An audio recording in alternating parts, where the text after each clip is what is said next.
Good afternoon, everybody.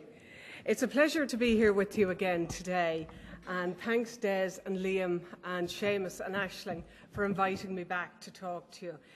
It's always a pleasure to be here with the P&A, but this year I'm particularly delighted to be here. We're celebrating half a century of intellectual disability nursing. Now, it's a privilege to be a nurse in any shape, because we get the opportunity to intervene in people's lives when they're most vulnerable. Am I okay? Thanks. When they're most vulnerable, and to really make a difference to people. I think you'll forgive me for saying I do think intellectual disability nursing gets that little bit more special, because we get to intervene in people's lives who are that little bit more fragile than many others. So well done to everybody here. And just for the record, I wasn't in the first class. Okay. That's important. Never thought you will. I'd be afraid of what you'd say, Des.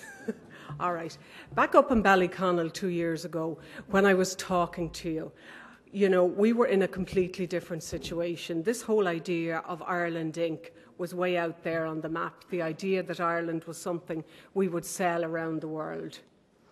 At that point in time, I remember, sorry, just bear with me 1 second. We'll get this going. I put up this slide that showed a picture of what Ireland was like in the 21st century.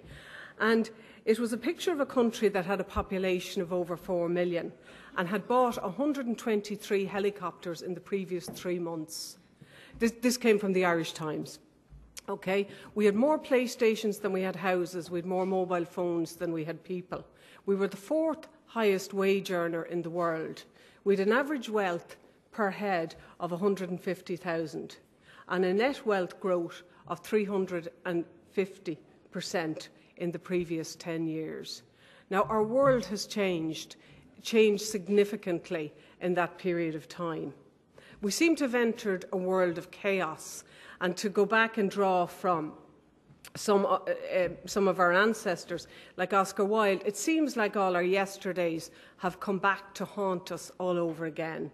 And I think what we need to maybe look at a little bit is see how do we manage that in nursing, and what's the nursing response to this, and how do we manage between then and when we come to better times, and what's our responsibilities in moving forward. We hear about the credit crunch, the retrenchment of employment and cost containment. It's very difficult for nurses in today's world. It's extremely difficult, and I won't stand here and acknowledge that. But we're a growing, living profession. It's up to us to change it. It's up to us to adapt to what our patients need. No matter what happens, we can't stay still, because being a true professional means we don't stay still. It means that we continuously respond to the needs of patients. And if you think back to the beginning of intellectual disability nursing, and not when I trained, a long time ago now, what was best at that point in time was stuff like nutrition, stuff like safety, stuff like keeping people in bed, good custodial care, and that's what we believed was right, and that's what we did. In today's world, we're a million miles away from that. But through that half a century, nurses in intellectual disability and in mental health have continuously remodelled themselves with leadership from the profession to meet the needs of clients and patients and service users. And the good news is, okay, and I took this from a Futures website, just roll it all on onto 2050, it's going to change again. It's suggested that by the time we get to 2050, we'll all be living longer. We can expect to live around the world up to 96 years. And I learned a few weeks ago from the National Maternity Hospital that a baby born today in the National Maternity Hospital in Ireland can actually expect to live until they're 103. That's going to bring with it some very serious health challenges around mental health, intellectual disability and chronic disease. Somehow in the future we'll be able to gauge national happiness, and it will show in the future that there'll be great progress in health rather than wealth.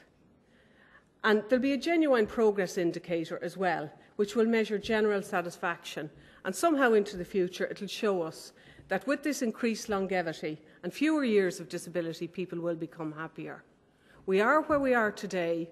Somehow we're going to end up there. But us in the middle of it together have got to manage the nursing profession. You know, it's really interesting to look into the future and wonder what it'll be like in the future. It's interesting to imagine, how will we work, how will we play, how will we communicate, how will we worship, how will we wonder? How many nations will there be? What will our buildings be like? What will government be like? What will healthcare be like? And that's all very interesting, but it's actually a very serious task for any profession.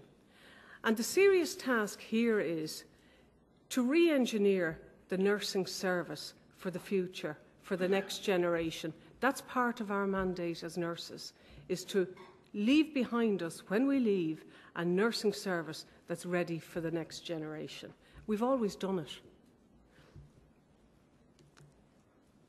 And we don't know what the next generation of nurses looks like. That's a little Chinese girl who'd like to be a nurse. Maybe she'd be the next leader of the PNA. Now there's a woman.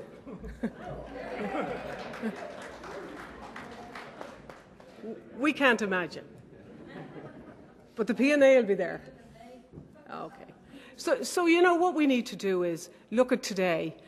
Is it a crisis? Is it an opportunity?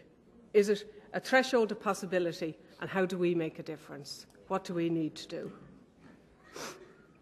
There's some things for sure. If we look at the trends in mental health around the world, 1 in 4 people will experience a mental health problem.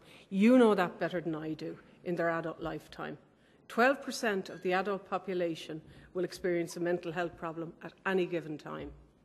Globally, 5 out of 10 of the leading causes of disabilities relate to a mental disorder. The American psychologists, and I heard your chairperson refer to it, have come up with this new term, ecocide. It's the increase in suicide arising out of the recession. What we can say from that is that there will be a demand for mental health services moving on. The HRB tell us the same. They showed us that over 320,000 people access GPs each year with mental health difficulties. 160,000 plus will attend outpatients and 51,000 plus will attend day centres. 19,000 plus will use inpatient mental health services. The facts and figures are similar in intellectual disability. Currently, we have about 25,000 people with an intellectual disability on our database. We know that that's a conservative figure. Okay? 97% receive a service, 2 don't need a service, and 1 don't need it but aren't getting it. We know that due to good health service, and this is a testament to good health service, that the number of those aged 75 has increased from 29% to 48% in 2007. There's an awful lot wrong with the health services, and we know that. But the increased longevity of people with intellectual disability is something that the health service is getting right. And many of you, like me, that have worked in that business for a long time, have seen very serious strides been made there in relation to that particular population. And allied to that is the increased incidences of infants surviving with very complex neurological disorders. So what